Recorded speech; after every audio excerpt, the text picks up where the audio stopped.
Olá, meus amigos, olá, minhas amigas, tudo bem? Sejam muito bem-vindos ao Arena de hoje. Olha o nosso cenário, cada vez é muito especial estar aqui. E muito obrigado a você que está aí na sua casa, você que está na igreja, você que está, quem sabe, numa classe bíblica. Obrigado por estar aqui conosco. Quero mandar um abraço muito especial para os ouvintes da Rádio Novo Tempo. Nós temos uma grande audiência na rádio. Muito obrigado, que Deus abençoe a todos os ouvintes. Também um abraço para o pessoal da internet, todos os internautas que, pelas redes sociais ou através dos nossos portais e sites, estão conectados de alguma forma. No Facebook, o nosso programa está lá, facebook.com/Arena do Futuro. Você já segue o Arena no Facebook? Se você já segue, eu te agradeço e peço que você multiplique e chame mais pessoas para seguir o Arena. E se você ainda não segue, está esperando o quê, né? Vai seguir ou não vai? Entendeu? Vai lá, entra lá, segue o Arena no Facebook. Também no Instagram, @Arena do Futuro. Também no Twitter, @Arena do Futuro. Ou seja, seja um parceiro do Arena. Deus te abençoe muito e obrigado por isso. Agora é o seguinte, essa série que estamos fazendo, uma série muito interessante chamada Apocalipse, Revelações e Esperança.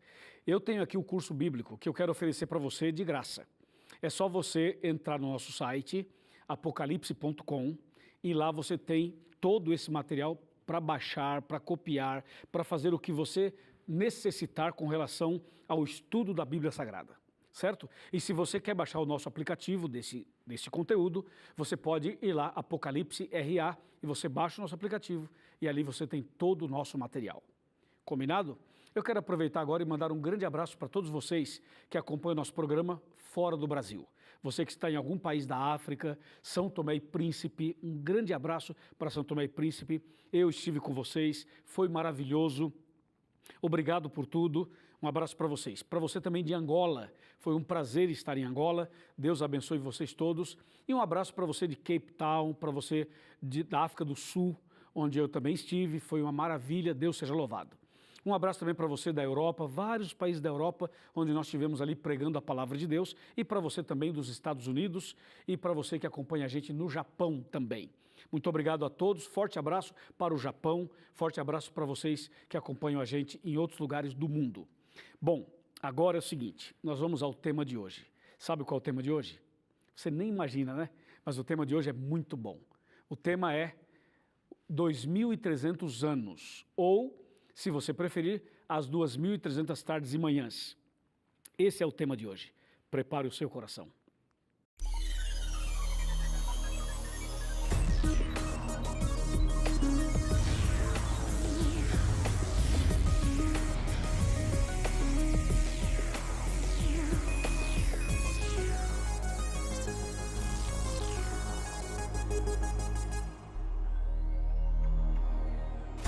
Muito bem, já estamos de volta para o tema da Palavra de Deus. Ela já está aqui nas minhas mãos e nós vamos agora entrar em um assunto extremamente importante. É um tema muito delicado, com uma riqueza de detalhes, um montão de datas, um montão de acontecimentos, mas eu vou tentar, pela graça de Deus, ser bem objetivo, de uma maneira bem simples, para que todos compreendam bem o tema de hoje. Tenho certeza absoluta que esse tema vai mudar a sua vida, vai mudar sua maneira de ver a Bíblia e ver a história cristã também. E isso vai lhe ajudar a tomar decisões importantes hoje mesmo, durante esse programa, certo? Então quero convidar você já logo de início para abrir a Bíblia comigo no livro do profeta Daniel. Vamos para Daniel no capítulo 8 e nos versículos 13 e 14 de Daniel. Diz assim, verso 13 está bem aqui e em seguida o verso 14. Depois ouvi um santo que falava e disse outro santo àquele que falava. Até quando a visão do sacrifício diário e da transgressão assoladora, visão na qual é entregue o santuário e o exército a fim de serem pisados? Verso 14, ele me disse, até 2.300 tardes e manhãs, e o santuário será purificado. Esse tema, esse texto, para que fique bem claro, ele está dentro de um contexto de Daniel 7 e Daniel 8. Daniel 7 apresenta 4 animais, Daniel 8 apresenta 2 animais. Ambos os capítulos apresentam uma grande luta entre o bem e o mal, quando Satanás trabalha para pisar na verdade, jogar a verdade por terra, mudar os tempos e a lei, como diz Daniel 7:25, Daniel 8, verso 12. O profeta Daniel diz assim: olha, haverá um tempo em que as pessoas vão jogar a verdade por terra, vão pisar nela e vão prosperar. E haverá um tempo também em que as pessoas vão mudar os tempos e a lei, como de fato os homens fizeram. Agora, a pergunta do verso 13 aqui é o seguinte: até quando vai durar isso? Até quando Satanás vai prosperar? Até quando a mentira vai prosperar? Até quando essa perseguição vai dominar o povo de Deus? Até quando? Até quando o sistema do santuário vai ser ignorado, pisado, jogado por terra? Até quando? E o verso 14 diz assim: até 2.300 tardes e manhãs, aí o santuário vai ser purificado e a verdade vai ser restaurada. Diante dessa resposta do verso 14, é que nós estamos aqui hoje para falar sobre esse assunto. Para entender, então, até quando duraria essa perseguição, até quando as verdades estariam por terra e quando que elas seriam restauradas, nós temos que entender o verso 14, porque a resposta foi: no final das 2.300 tardes e manhãs, o santuário vai ser purificado e a verdade vai ser restaurada. Bom, 2.300 tardes e manhãs. Uma tarde e uma manhã é uma expressão bíblica que se refere a um dia. Um dia é formado de tarde e manhã. Quando você vai para Gênesis 1 e Gênesis 2, a Bíblia mostra Deus criando os céus e a terra. E quando Deus cria a semana, cada dia, fala assim: e houve tarde e manhã do primeiro dia. Houve tarde e manhã do segundo dia. Então, tarde e manhã é um dia. Lembrando que o dia começa à tarde, no pôr do sol, e não à meia-noite, e não de manhã. Começa à tarde. Por isso que a expressão é tarde e manhã. Entendeu? Uma tarde e uma manhã é um dia. E aqui diz, até 2.300 tardes e manhãs. Isto é, até 2.300 dias. Mas, biblicamente falando, profeticamente falando, um dia profético equivale a um ano. Portanto, as 2.300 tardes e manhãs são 2.300 anos, que é o título desse programa. Depois que passasse o período de 2.300 anos, então o santuário seria purificado e a verdade que estava por terra seria restaurada. Está bem? Está claro? Ok. Então, já que esse assunto está claro, agora nós vamos entrar nos detalhes. Para saber quando que terminou as 2.300 tardes e manhãs, os 2.300 anos, para que a verdade pudesse ser restaurada, nós temos que começar, então, a fazer alguns cálculos, estudar algumas coisas. Veja só o que diz a palavra de Deus em Daniel 9, versículo 24. Daniel 9, verso 24. Fala assim: 70 semanas estão determinadas sobre o teu povo e sobre a tua santa cidade, para fazer cessar a transgressão, a fim dos pecados, de dar fim aos pecados, de acabar com os pecados. Eu vou ler outra vez para ficar melhor. Daniel 9, verso 24. 70 semanas estão determinadas sobre o teu povo e sobre a tua santa cidade, para fazer cessar a transgressão, para dar fim aos pecados, para expiar a iniquidade, para trazer justiça eterna, para selar a visão e a profecia e para ungir o santo dos santos. Aqui, o verso 24 fala de 70 semanas. Essas 70 semanas proféticas fazem parte dos 2.300 anos. Então, 2.300 anos é um período grande, é o maior período profético mencionado pela Bíblia.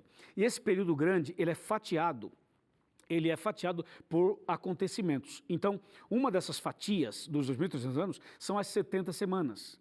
Depois vem mais 7 semanas, depois mais uma semana. Então, a profecia é um gráfico. Você pega um gráfico, pega uma linha reta, e essa linha reta é o período de 2.300 anos. Você tem que saber quando começou, quando terminou. E no meio, esse período todo vai sendo fatiado de acordo com os acontecimentos mencionados na Bíblia. Entendeu? Então, a pergunta é, quando é que a gente começa a contar os 2.300 anos? E a Bíblia Sagrada responde. Daniel 9, verso 25, aqui está a resposta. Diz assim: sabe e entende, desde a saída da ordem para restaurar e para edificar Jerusalém. É isso. Está aqui a resposta. Desde quando, a partir de quando a gente começa a contar esse período? Desde a saída da ordem para restaurar e para edificar Jerusalém. É isso. E aí vem a pergunta, na história, na geografia, nos estudos, nas pesquisas, qual foi o ano que foi dada essa ordem para restaurar, para edificar Jerusalém, como diz o texto. Quando foi dada essa ordem? Essa ordem foi dada no final do ano 457, início do ano 456 antes de Cristo. Você percebeu que eu falei 457 para 456? Por quê? Porque antes de Cristo a contagem dos anos era decrescente, ok? Então a ordem foi dada no final de 457, início de 456. Foi dada essa ordem, de acordo com o livro de Esdras no capítulo 7. Certo? Aqui está então o ano que foi dada a ordem. Aí se você pega o ano 457/456 e você acrescenta aí 2.300 anos, sabe onde vamos chegar? Vamos chegar ao ano de 1844. Você pode fazer o cálculo. Veja, a ordem foi dada no final de 457 e início de 456. Então você pega e acrescenta 2.300 anos e você vai chegar ao ano de 1844 depois de Cristo. Lembrando que essa data 457, 456 é antes de Cristo e o período termina em 1844 depois de Cristo. Em 1844 foi o ano em que houve aquela grande decepção, aquele grande desapontamento em que as pessoas diziam que Jesus ia voltar e Jesus não voltou. Aquele grande movimento milerita, aquele movimento que mexeu com o mundo inteiro, sobretudo nos Estados Unidos. É justamente isso. Então você tem agora a data de início e a data de término dos 2.300 anos. Então, quando que o santuário seria purificado e quando que as verdades seriam restauradas? A partir do ano de 1844, que é quando termina os 2.300 anos, ok? Agora veja só o que diz ainda o verso 25. Eu vou ler de novo. Sabe e entende, desde a saída da ordem para restaurar e edificar Jerusalém, até ao ungido, ao príncipe, 7 semanas e 62 semanas, e as praças e as circunvalações se reedificarão, mas em tempos angustiosos. E o verso 26 fala assim: depois das 62 semanas será morto o ungido, e não estará, e o povo de um príncipe que há de vir destruirá a cidade e o santuário, e o seu fim será num dilúvio, numa inundação, e até o fim haverá guerra, desolações estão determinadas. Verso 27. Ele fará firme aliança com muitos por 1 semana, e na metade da semana fará cessar o sacrifício e a oferta de manjares. Sobre as asas da abominação virá o assolador, até que a destruição que está determinada se derrame sobre ele. Eu já fiz uma leitura meio que completa para facilitar agora a explicação para você. Fica ligado agora que nós vamos tentar explicar de maneira bem simples e didática. É assim, os 2.300 anos começam no final de 457, início de 456, terminam em 1844. Está claro? Agora vem a explicação desses versos. O primeiro bloco mencionado na Bíblia, Daniel 9:24, é de 70 semanas. Essas 70 semanas começam exatamente no final de 457 e início de 456. Aí vem 70 semanas. 70 semanas, você multiplica 70 semanas vezes 7. E aí você vai chegar a um número interessante, que é 490 anos. Ok? Porque 7 vezes 7, 49. 49 anos. Só que os versos 26, 25, 26 e 27 nos ajudam a entender a sequência desses acontecimentos. É assim, se você perguntar, Pastor Luiz, quando começa a contagem das 70 semanas? E quando começa a contagem de 2.300 anos? Na mesma data. Na mesma data. Final de 457, início de 456. Nesse ano começa as 70 semanas e começam também os 2.300 anos. E por que 70 semanas? 70 semanas foi um tempo que Deus deu para Israel se arrepender, se converter, mudar de vida, abandonar os erros, as transgressões, os pecados, a idolatria. Deus deu um tempo de misericórdia para o povo de Israel de 70 semanas ou de 490 anos literais. Sendo que esse período está dentro dos 2.300 anos. O tempo passou, Israel não se arrependeu, Israel não se converteu, Israel não aceitou Jesus. Só que esse período de 70 semanas que está dentro dos 2.300 anos foi dividido assim: 7 semanas ou 49 anos foram usados para reedificar Jerusalém, para reedificar o que foi destruído. 7 semanas ou 49 anos. Depois, mais 62 semanas ou 434 anos até chegar ao ungido, o príncipe. Quem é o ungido? O príncipe é Jesus. E quando foi que Jesus foi ungido? Mencionado de unção e chamado de príncipe. Aqui, ó, Atos 10, versículo 38, diz assim: como Deus ungiu a Jesus de Nazaré, com o Espírito Santo e com poder, no qual andou por toda parte, fazendo bem e curando a todos os oprimidos do diabo, porque Deus era com ele. Jesus foi ungido no dia do seu batismo, quando João Batista o batizou no Rio Jordão. Ali o Messias, ali o príncipe, ali Jesus foi ungido. Então você vai calcular esse período de 2.300 anos e você vai separar 490 anos, que é o período para Israel se arrepender, e você vai chegar primeiramente no ano 27, quando Jesus tinha 30 anos e ele foi batizado e foi ungido. Certo? Só que o verso 27 fala que Deus firmaria um acordo, um propósito, firmaria com o seu povo por uma semana. Eu vou voltar ao texto de Daniel capítulo 9, só para dar ênfase nesse aspecto. Daniel 9, veja o que diz aqui, versículo 27, fala assim: ele fará firme aliança com muitos por uma semana. E na metade da semana fará cessar o sacrifício e a oferta de manjares, sobre a asa das abominações virá o assolador, até que a destruição que está determinada se derrame. Então aqui diz que Deus firmaria um pacto, uma aliança por uma semana, e na metade da semana, olha o texto, na metade da semana ele faria cessar o sacrifício e a oferta de manjares. Então é assim, ó, o gráfico é assim, ó, o gráfico é assim, de 457/456, passam 7 semanas proféticas, 49 anos, nós chegamos ao ano 408. Aí foi o período para restaurar Jerusalém. Do ano 408 até o ano antes de Cristo, até o ano 27 da era cristã, passaram 62 semanas. Então, 7 semanas mais 62, 69. Falta uma semana para completar 70. Essa uma semana é o que é mencionado no verso 27 de Daniel 9.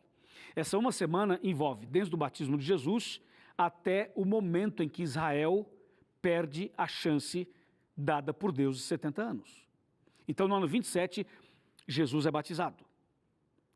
Aí, 3 anos e meio depois, porque foi dado uma semana são 7 dias. 7 dias proféticos são 7 anos. Então, veja, Jesus é batizado, passam 3 anos e meio e Jesus morre na cruz. Por isso que fala, na metade da semana ele fará cessar o sacrifício de animais. Quando Jesus morreu no ano 31, na cruz do Calvário, haviam passado 3 anos e meio do seu batismo. Metade da semana profética, metade de 7 anos. Então Jesus, ele é batizado no ano 27, ele morre no ano 31 e ainda faltam 3 anos e meio para acabar as 70 semanas, que era o tempo de misericórdia dado a Israel. Depois do batismo de Jesus, então 3 anos e meio, ele morre. Depois da morte de Cristo, passam mais 3 anos e meio e acontece a conversão de Saulo de Tarso. E Saulo de Tarso, quando se converte, ele é chamado por Deus para cumprir uma missão de evangelizar os gentios. Por que os gentios? Porque Israel já não aceitava. Quando você vai para o livro de Lucas e para o livro de João, você descobre o que Jesus disse. Jesus fala assim, Jesus veio para o que era seu, mas os seus não receberam. Jesus veio para Israel, mas Israel não recebeu. Jesus veio para o seu povo, mas o seu povo rejeitou. Então o que Jesus fez? Jesus agora chama Saulo, converte Saulo e fala assim, agora você vai evangelizar os gentios. E aí abre as portas para os gentios. Porque o povo de Israel deixou passar as 70 semanas, os 490 anos, que terminaram no ano 34. No ano 34 da nossa era, acabou o tempo de misericórdia para Israel como nação. Acabaram as 70 semanas, acabaram os 490 anos. Israel perdeu a chance de arrependimento, de conversão como nação. Hoje a salvação para Israel é individual, tanto quanto para nós brasileiros. Mas como nação, Israel perdeu essa grande chance, perdeu o time, perdeu a oportunidade, perdeu a graça. E aí, no ano 34, então Saulo é convertido e agora ele é instrumento de Deus para levar salvação aos gentios. E aí, no ano 34, terminam as 70 semanas, terminam 490 anos. Só que o período grande da profecia é de 2.300 anos. E se você considerar no ano 34, quando terminam os 490 anos ou as 70 semanas, ainda restam 1.810 anos para terminar os 2.300. E aí, a partir do momento em que Saulo se converte e vai pregar para os gentios, ainda faltam 1.810 anos para chegar a 1.844. Certo? E durante esses 1.810 anos que faltavam depois da conversão de Saulo, depois que o evangelho é levado para os gentios, nesses 1.810 anos que faltavam para terminar o período, muita coisa aconteceu. É aí que entram as 7 igrejas do Apocalipse. Aí vem a igreja de Éfeso, Esmirna, Pérgamo, Tiatira, Sardes, Filadélfia e Laodiceia. E quando nós vamos chegando no final dos 2.300 anos, você chega ao ano de 1840, 42, 43, 44. E justamente nesse momento, quando chegamos no finalzinho dos 2.300 anos, é o período em que nós chegamos na 7ª fase da igreja cristã. Por isso, a Bíblia diz lá em Daniel 8, 13 e 14, quando fala assim, até quando as verdades vão ser pisadas e ignoradas? A resposta é, até 2.300 anos, ou 2.300 tardes e manhãs. Veja, durante vários momentos da história, as verdades bíblicas foram rejeitadas, abandonadas, pisadas e jogadas por terra. Aí Deus fala assim, eu vou restaurar a verdade e o santuário vai ser purificado. Quando chegamos ao ano de 1844 e terminou o período profético, então as pessoas estudaram esse assunto e entenderam muita coisa interessante, mas a interpretação final foi errada. Porque o texto fala assim, o santuário vai ser purificado no final dos 2.300 anos. E sabe o que eles entenderam? Que Jesus iria voltar para purificar o santuário, porque eles achavam que o santuário era a terra. Então eles pensaram, se a terra vai ser purificada, é porque Jesus vai voltar. E começaram a anunciar a volta de Cristo para 1844. E Jesus não veio porque não era isso que estava escrito, não era isso que estava profetizado. Houve um erro de interpretação da questão do santuário. O santuário não era a terra, era o santuário celestial. Então Jesus, em 1844, ele não voltaria mesmo, mas Jesus passaria do santo para o santíssimo no santuário celestial, cumprindo o texto de Daniel 8, verso 14. Ou seja, a purificação do santuário era quando o sumo sacerdote passava para o Santíssimo. E Jesus, em 1844, ele passa para o Santíssimo, cumprindo o texto de Daniel 8, 14, que é justamente no final dos 2.300 anos. Ele passa para o Santíssimo. Agora, Jesus está no Santíssimo. É o momento da purificação do santuário. É o momento que começou o juízo. É o momento do juízo de investigação. É o momento da graça. É o momento solene. É o momento da oportunidade. Porque agora, Jesus está no Santíssimo, do Santuário Celestial. Ele é o seu advogado, é o meu advogado, é o nosso mediador, é o nosso Salvador. A gente ora a Deus em nome de Jesus e Jesus intercede por nós. Por quê? Porque Jesus passou do Santo para o Santíssimo. É isso que Daniel 8,14 falava assim, até 2.300 tardes de manhãs e o santuário será purificado. É o santuário celestial, não é a terra. Só que na terra aconteceria algo extraordinário, porque enquanto Jesus passaria ou passava do Santo para o Santíssimo lá em cima, aqui na terra, Deus levantava o seu povo, a sua igreja, a 7ª fase da igreja cristã, para quê? Para restaurar as verdades. E foi justamente nesse momento que surge a igreja adventista. A igreja adventista surgiu nesse contexto, em 1844. E foi organizada em 1863. Portanto, a igreja adventista ela está dentro da profecia de Daniel 8, de Daniel 9, de Apocalipse 10, de Apocalipse 14. A igreja adventista foi levantada por Deus para dar a última mensagem de advertência ao mundo e para restaurar as verdades. A verdade dos 10 mandamentos, Deus usou essa igreja para restaurar. A verdade do sábado, Deus usou essa igreja para restaurar. A verdade sobre o estado do homem na morte, Deus usou essa igreja para restaurar. A verdade sobre a temperança cristã, Deus usou essa igreja para restaurar. A verdade sobre justificação pela fé, Deus usou essa igreja para restaurar. A verdade do juízo final. A verdade sobre a volta de Cristo, o milênio, a nova terra, as verdades foram restauradas. É como diz Daniel 8, 13 e 14. A pergunta foi: até quando esse negócio vai ficar por terra? Até quando o diabo vai deitar e rolar? Até quando vão pisar na verdade? O anjo falou assim: tranquilo, quando terminar os 2.300 anos, o santuário será purificado e a verdade será restaurada. Amém? Deus seja louvado por isso. Vem cá, chega mais perto.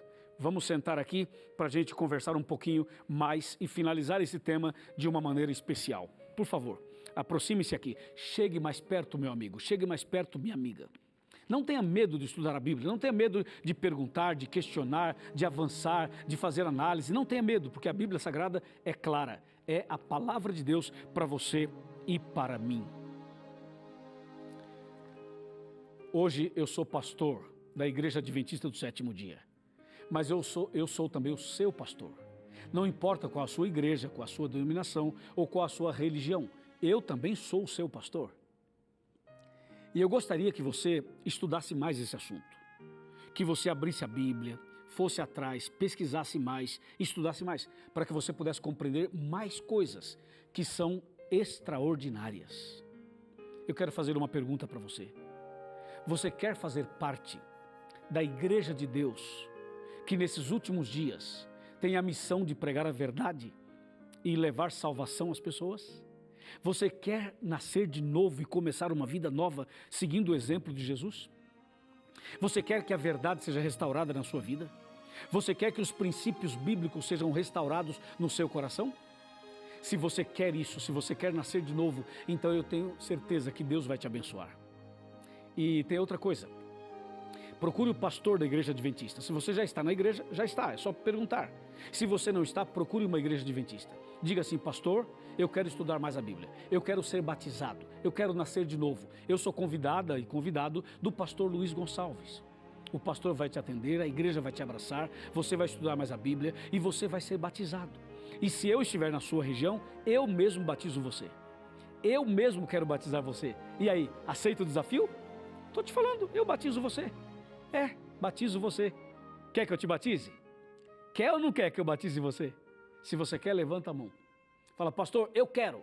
Maravilha. Então é o seguinte, eu vou orar por você agora.